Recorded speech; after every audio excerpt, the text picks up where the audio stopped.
baik. Tuhan begitu baik. Kau sangat baik bagi kami Tuhan. Kau sangat baik bagi kami Tuhan. Pada sore ini Bapa, kami mau bersepakat dengan hati Tuhan, dengan pikiran Tuhan. Kami mau bersepakat Tuhan. Pada sore ini Bapa, kami mau serahkan Tuhan ibadah kami ini Bapa.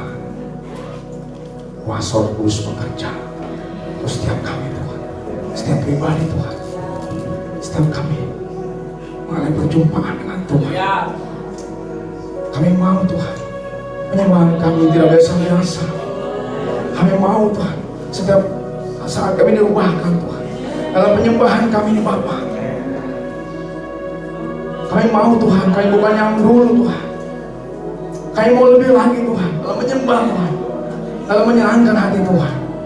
Terima kasih Bapa. Bekerjalah Tuhan dengan Roh-Mu Tuhan, secara bebas Tuhan untuk setiap kami Bapa.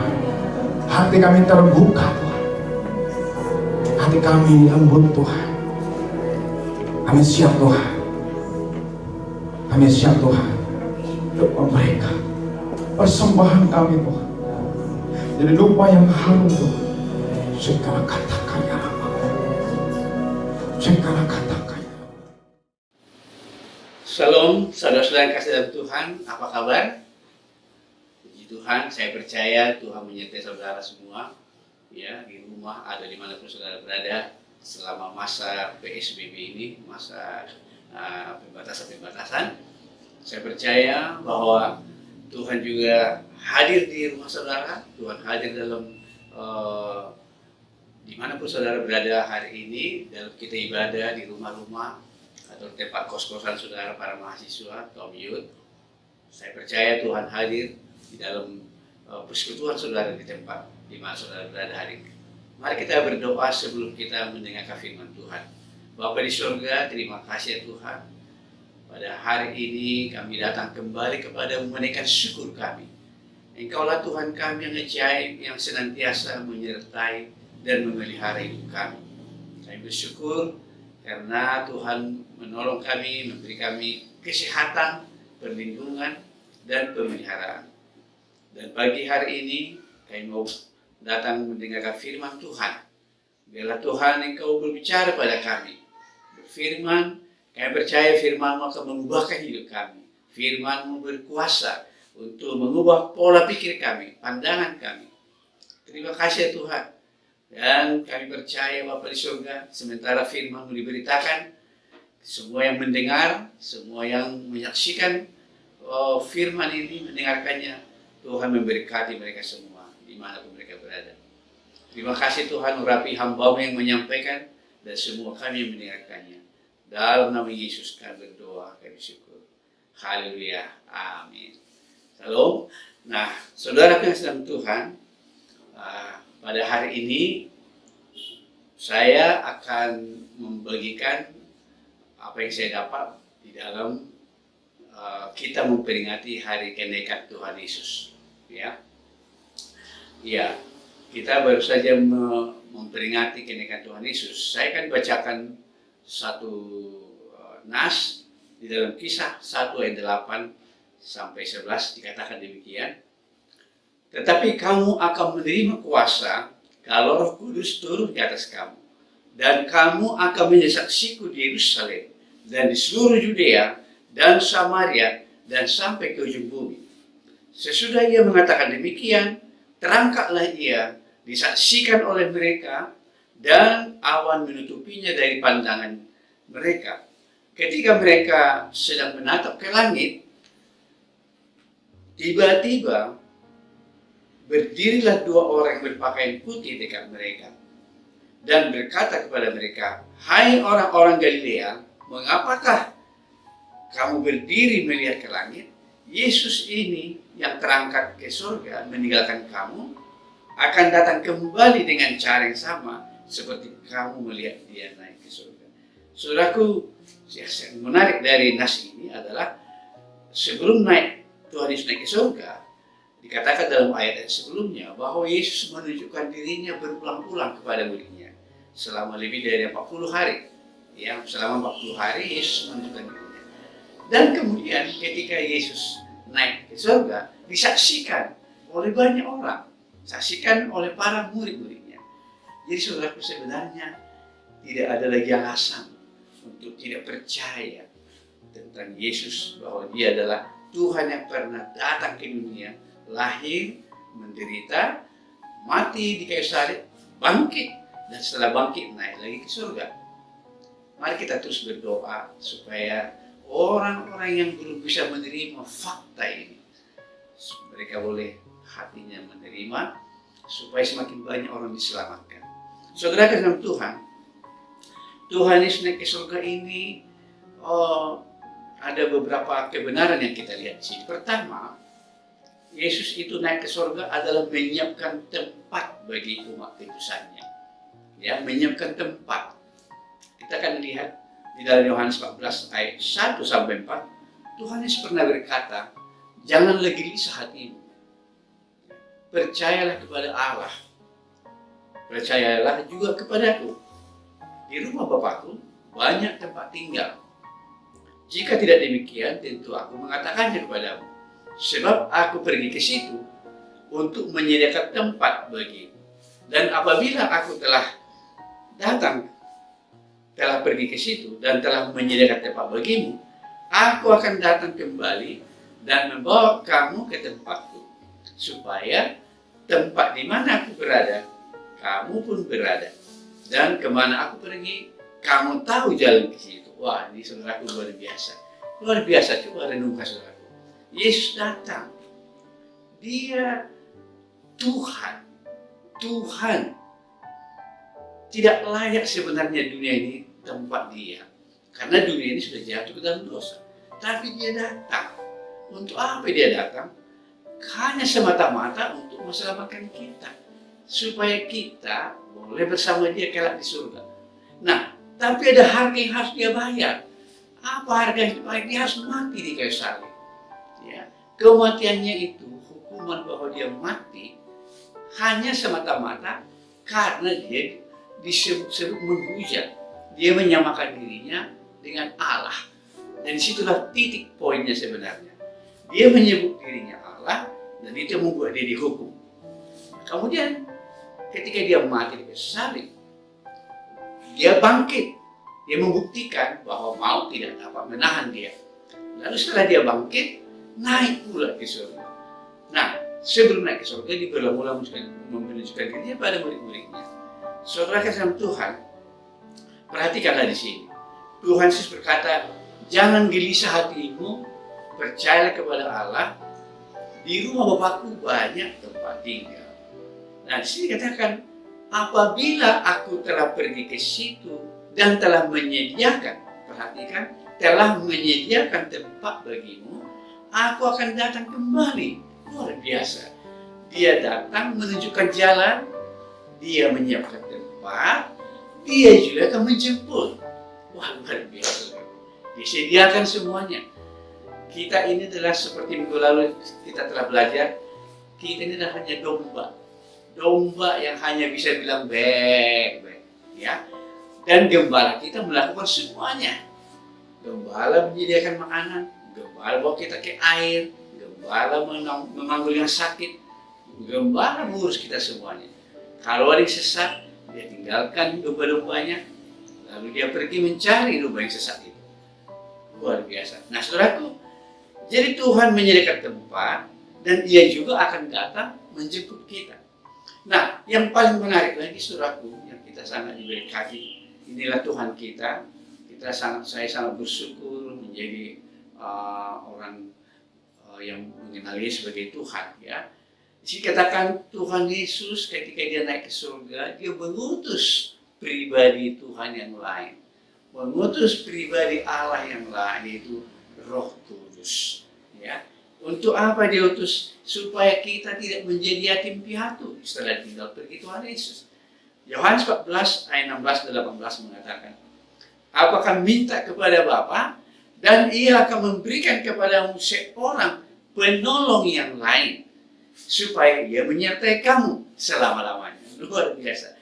Yaitu siapa? Roh kebenaran, dunia tidak dapat menerima dia. Sebab dunia tidak melihat dia dan tidak mengenal dia. Tetapi kamu mengenal dia. Kita mengenal dia, saudaraku.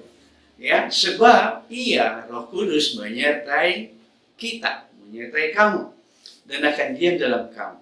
Nah, di sini katakan ayat 18, aku tidak akan meninggalkan kamu sebagai yatim piatu. Aku datang kembali kepadamu. Saudaraku, coba tunjukkan apakah ada janji-janji yang lebih hebat dari sini seperti ini lagi.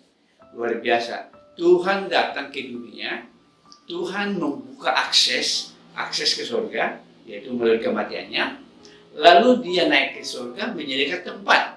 Setelah dia sediakan tempat, dia akan menjemput kita pula. Ya, jemput kita. Dan selama dia pergi ke surga menyediakan tempat, ya, Tuhan tidak meninggalkan kita sendirian di bumi, di dunia. Dia memberikan seorang yang menolong kita dan tidak meninggalkan kita sebagai yatim piatu. Luar biasa. Tidak meninggalkan kita yatim piatu. Saudara tahu, bisa bayangkan betapa sakitnya orang jadi yatim piatu, ya. Dia tidak punya ayah dan tidak punya ibu, tempat curahan hati, memelihara dan sebagainya. Dan Tuhan memberikan Roh Kudus supaya kita tidak menjadi sebagai yatim piatu. Saudaraku, setelah Tuhan pergi ke surga, sebenarnya apa tugas kita? Nah, ini yang penting. Yang kedua, apa tugas kita, saudaraku? Tugas kita, Tuhan bilang supaya itu sebenarnya Tuhan ingin supaya kita mewujudkan kerinduannya di bumi ini. Supaya kita mewujudkan kerinduan di bumi ini. Apa itu, saudara? Saudara, saya mengajak saudaraku untuk membuka Matius pasal 6 ayat 9. Di sana dikatakan, waktu Yesus ada di bumi sebelum naik ke surga, Yesus berkata kepada murid-muridnya, karena itu berdoalah demikian, Bapa kami yang di surga, dikuduskanlah namamu, datanglah kerajaanmu, jadilah kehendakmu di bumi seperti di surga. Nah, pertama kerinduan Tuhan adalah supaya kehendaknya jadi di bumi. Kehendak dia jadi di bumi seperti di surga. Kerajaannya datang di bumi seperti di surga. Kerajaan itu bagaimana? Bukan terdiri makan dan minuman. Kerajaan Allah bukan soal makan dan minuman, saudaraku, tapi soal kebenaran dan kesejahteraan dan sukacita oleh Roh Kudus. Ini kerinduan Tuhan untuk kita lakukan. Amin, saudara. Nah, dalam Matius pasal 28 dikatakan, karena itu pergilah, jadikanlah semua bangsa muridku dan baptislah mereka dalam nama Bapa, Anak dan Roh Kudus. Ya, dan ajarlah mereka melakukan segala sesuatu yang telah kuperintahkan kepadamu. Dan ketahuilah, aku menyertai kamu senantiasa sampai kepada akhir zaman. Saudaraku, inilah kerinduan Tuhan. Tuhan berkata sebelum naik ke surga, ya, tetapi kamu akan menerima kuasa apabila Roh Kudus turun ke atas kamu, dan kamu akan menjadi saksiku di Yerusalem, Yudea, Samaria, sampai seluruh dunia. Ya, saudaraku, ini tugas kita, mandat yang diberikan Tuhan kepada kita, menjadi saksinya Tuhan.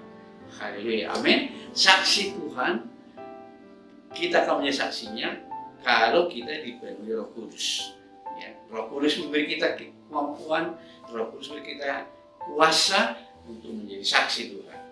Saudaraku,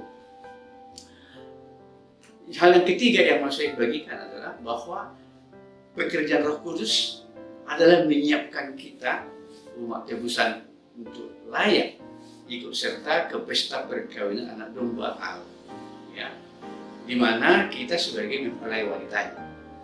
Jadi Tuhan ini sudah naik ke surga, kemudian Roh Kudus turun.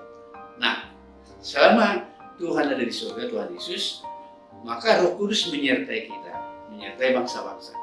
Ya, setiap orang percaya pada Yesus dimeteraikan dengan Roh Kudus. Saudara punya Roh Kudus, saya punya Roh Kudus juga. Nah, apa yang dikerjakan Roh Kudus? Roh Kudus menyiapkan kita, saudara. Kita disebut mempelai wanita. Kristus mempelai laki-laki. Nah, Roh Kudus menyiapkan kita mempelai supaya kita layak, ya, layak datang ke pesta perkawinan anak domba Allah. Saya akan bacakan Wahyu 19 ayat 7. Ya. Sana dikatakan, Wahyu 19 ayat 7. marilah kita bersukacita dan bersorak-sorai dan memuliakan Dia, karena hari perkawinan anak domba telah tiba dan pengantinnya telah siap sedia, dan kepadanya dikaruniakan supaya memakai kain lenan halus yang berkilau-kilau dan yang putih bersih. Nah, saudaraku, di sini ada suatu nubuatan dan itu pasti akan terjadi. Nah, kita mengatakan bahwa akan ada pesta perkawinan anak domba Allah, dan perkawinan anak domba itu pengantinnya telah siap sedia. Siapa pengantinnya itu? Itulah gerejanya kita, saudara. Ya, kepadanya dikaruniakan supaya memakai kain lenan halus. Nah, kalau orang pergi pesta perkawinan, tidak mungkinlah pakaiannya biasa-biasa. Ya, benar ya saudara ya. Pasti pakaiannya yang spesial, yang khusus. Dia bersolek, dia dirias, ya, pengantin, semua detail mulai dari ujung rambut sampai ujung kaki, ya, semua dikarenakannya istimewa, saudara. Ya. Nah, di sini katakan pakaian halus itu putih bersih yang berkilau-kilau itu adalah perbuatan-perbuatan yang benar dari orang kudus. Perbuatan-perbuatan yang benar dari orang-orang kudus. Nah, saudaraku, sifat alami seorang wanita, ya apalagi kalau pengantin, itu pasti berhias, soleh. Wanita walaupun nggak jadi pengantin, pasti senang keluar dari rumah, pasti senang kalau dia berhias dulu, bersoleh. Ya, dulu saya punya teman bilang pada saya nggak suka kalau dikunjungi mahasiswa tanpa bilang-bilang. Kadang-kadang saya masih berpakaian ala kadarnya, berpakaian daster-daster. Gak suka saya, benar-benar saya kesal. Oh, rupanya kalau ibu-ibu itu gak siap, saudaraku. Ibu itu adalah perempuan wanita, gak siap menerima tamu kalau dia seadanya. Nah, harusnya saudaraku, inilah sifat naturalnya alamiahnya. Harusnya gereja pun, kita pun seperti itu, saudaraku.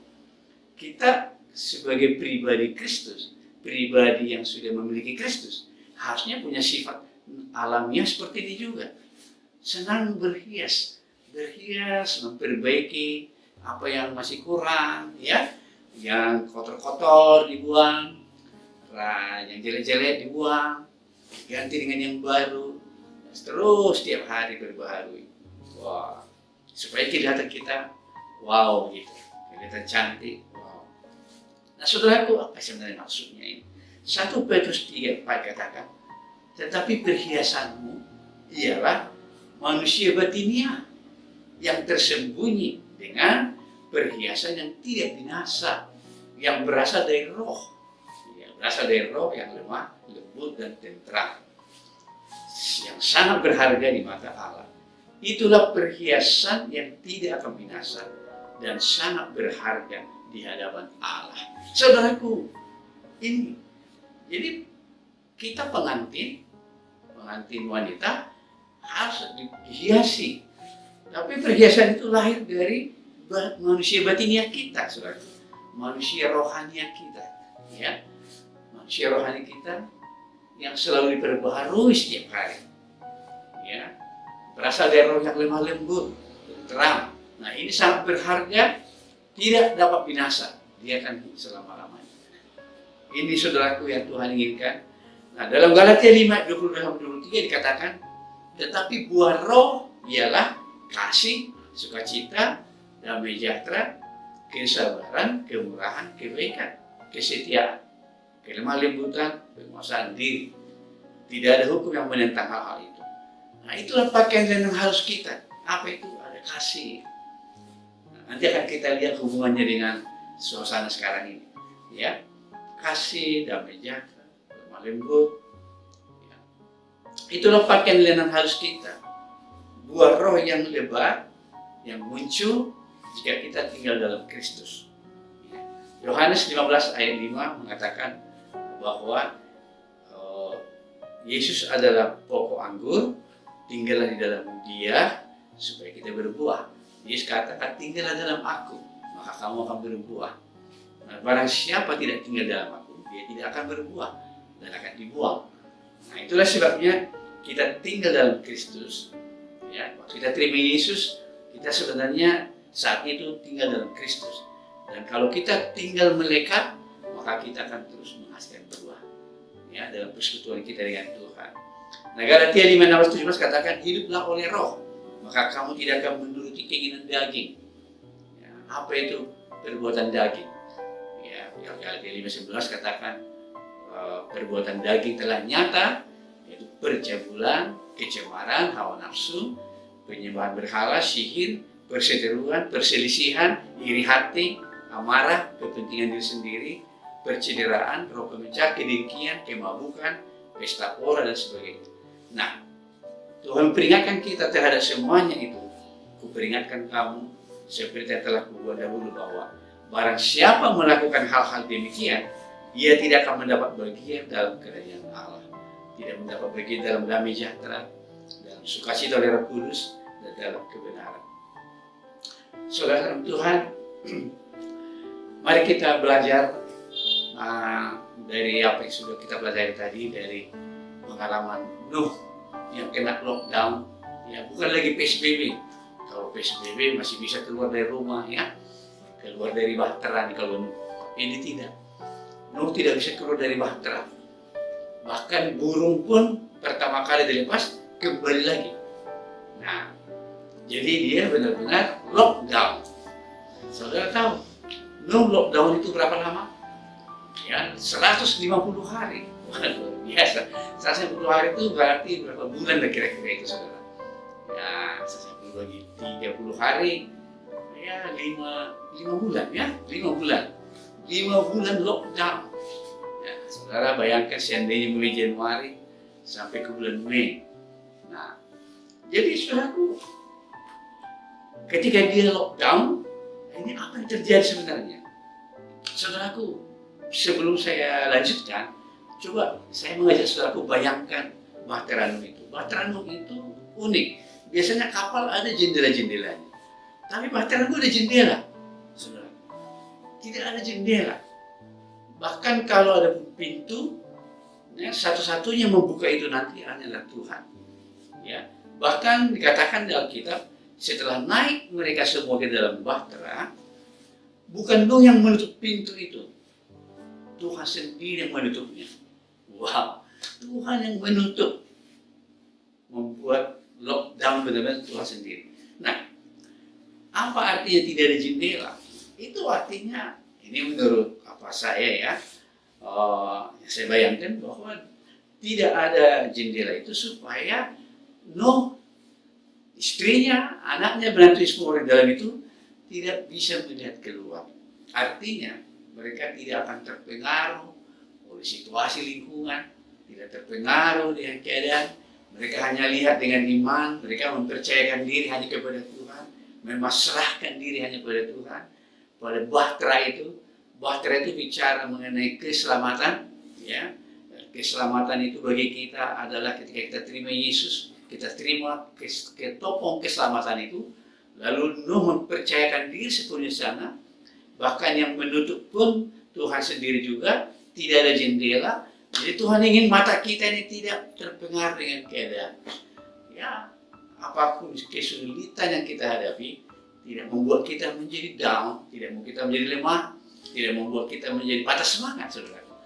Jadi kita hanya tertuju kepada janji Tuhan, ya, janji Tuhan. Mungkin ada orang-orang dimanapun anak-anak Tuhan sedang menunggu pertolongan dari pemerintah, tapi mungkin mereka dilupakan. Kalaupun terlupakan, ingat saudara, Tuhan tidak pernah lupakan saudara. Walaupun manusia melupakan saudara, melupakan mengirim pertolongan, mungkin ada saudara seiman lain juga melupakan saudara, melupakan saya, tapi Tuhan tidak pernah melupakan saudara. Tuhan tidak melupakan Nuh, tidak melupakan anak-anaknya. Nah saudaraku, lockdown yang dialami Nuh ini adalah kesempatan yang baik untuk bertumbuhnya buah roh atau karakter. Nah, pakaian lengan halus tadi, ya. Apa tadi pakaian halus itu? Kasih, sukacita, dan sejahtera, penguasaan diri, kelembutan, kebaikan, dan kesetiaan. Ya, ada orang saudaraku yang mendefinisikan, ya, memberikan pengertian apa itu karakter. Karakter adalah siapa kita saat kita menghadapi tekanan. Ya, siapa kita saat kita menghadapi tekanan atau menghadapi sanjungan, pujian atau kehormatan. Siapa kita? Apa respon kita? Jadi ketika Nuh dan anaknya, menantunya, istri dalam, ini menjadi suatu kesempatan yang luar biasa. Ketika kita mengalami situasi seperti sekarang ini, COVID-19, 19, ini kesempatan bagi kita. Apakah kita ada kasih? Apakah kita mengasihi Tuhan dengan segenap hati? Apakah kita mengasihi saudara kita juga sama seperti mengasihi Tuhan? Apakah ada juga kemurahan? Ataukah kita langsung justru hanya memperhatikan diri sendiri, ego, ya? Apakah kita menjadi murah hati, ingin menolong, ingin membantu, memperhatikan orang, atau hanya perhatian diri sendiri? Kemudian apakah kita tetap sabar? Ya, kesabaran. Nuh, 5 bulan saudara, dia harus sabar. Nah, sekarang ini banyak orang yang sabar. Wah, saya lihat tadi pagi ada sebuah kiriman video. Waduh, crowded sekali di Jakarta ya. Dan di mana-mana sekarang banyak orang pengen keluar dari rumah dan sebagainya. Nah, banyak kita dibentuk dalam situasi seperti ini. Apakah kita ada penguasaan diri? Nah, ya, menguasai diri kita. Ataukah terjadi misalnya sungut-sungut, merah-merah? Ada banyak orang bersungut-sungut pada pemerintah, sungut-sungut pada orang-orang, pada siapa saja.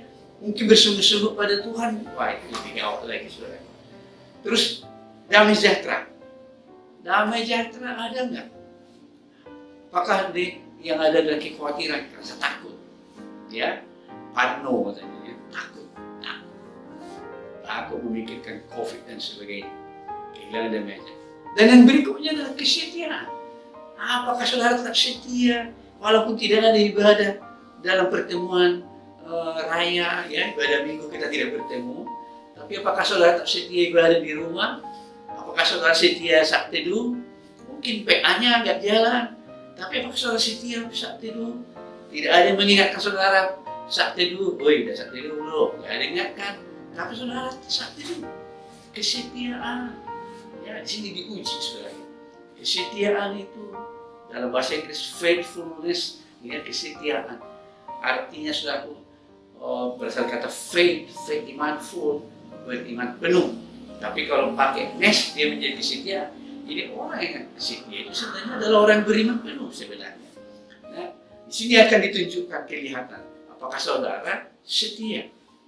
Ya, saudara dalam Tuhan, inilah makna dari kenaikan Tuhan Yesus. Yesus naik ke surga, dia siapkan tempat di sana, dan dia mengirim Roh Kudus menyiapkan kita.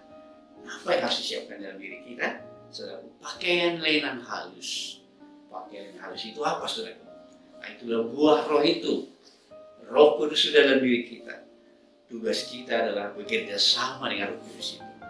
Bekerja sama dengan Dia. Ya, kita kejar. Kita bilang kejarlah kekudusan. Ya, firman Tuhan katakan kejarlah kekudusan.